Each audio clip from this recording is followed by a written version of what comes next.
Howdy everyone, I forgot to film an intro yesterday, so here's one real quick.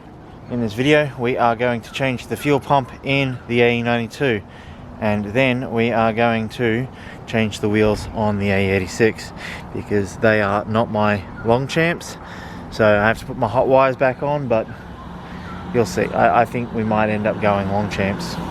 I have to get to the other problem, which is this thing here. Yeah, if you haven't been caught up, the fuel pump has died. Not fully died, not left me stranded, died, but only providing 28 psi of fuel pressure. So it has to go. The car will physically start and run, but under any load it just dies out. So we're going to have to pull the tank out. Unfortunately, you can't go through the seat. Doesn't work. So I'm going to have to jack this up, put it on stands, get under it, get it all dropped down, which hopefully should be easy enough, and then we'll have to change the pump out. So let's get to it. Alright, so this is our fuel tank. That's the strap there. We've got another one down there.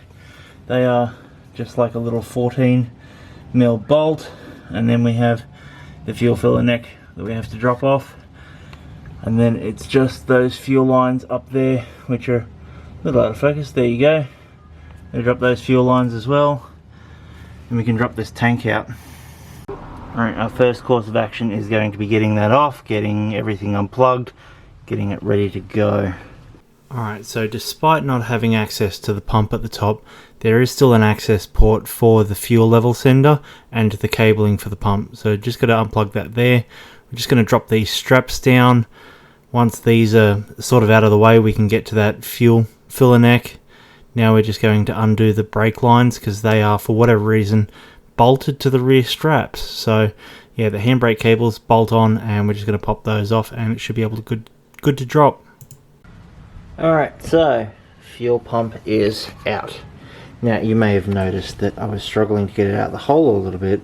Tell me, is that a Nissan logo or not?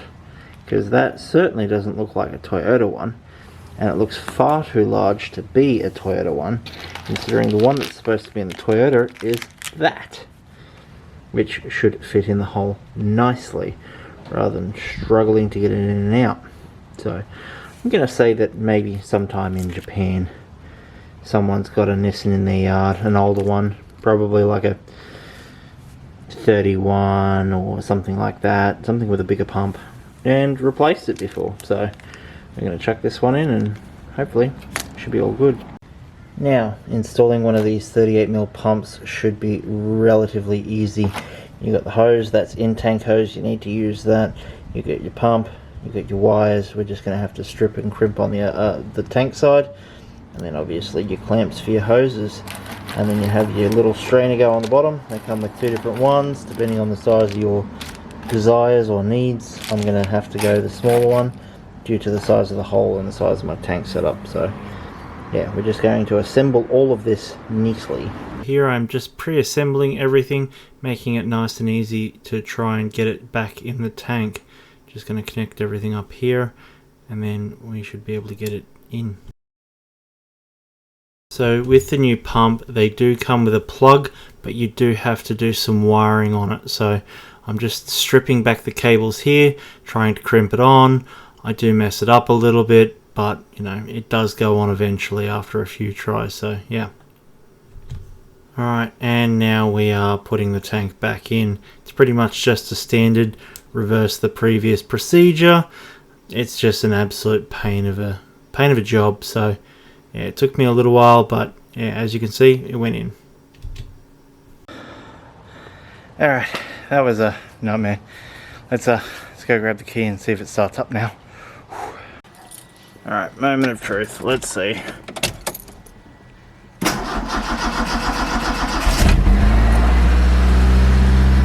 There we go. Runs. She took a little bit to start because she's low on battery, but hopefully that's that fixed. Now to get her down and have a bit of a test drive. Fingers crossed. That's it. Alright, so because I'm a premium grade numpty, I took the fuel hose off the return because it wasn't getting anything to it. So I was like, you know, this is what's happening. And then I've pissed fuel everywhere out the fucking rig. Lovely. So I'm gonna have to go to clamp, get that on there, and yeah, get it sorted.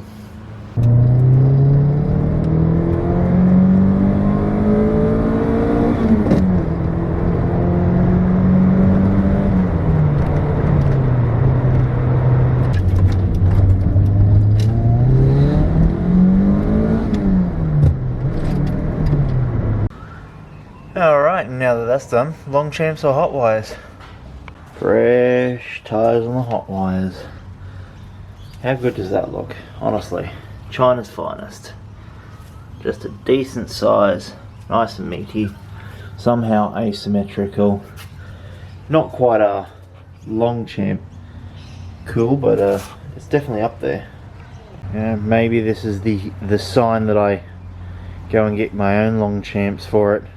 Because those wheels are cool, but those are cool, but they're 14s, and then those are cool and they're 13s, but yeah, I don't know. What do you think? You think we go Longchamps? Get a spare of Longchamps? Or do you reckon we keep the Hotwires? I'm partial to both.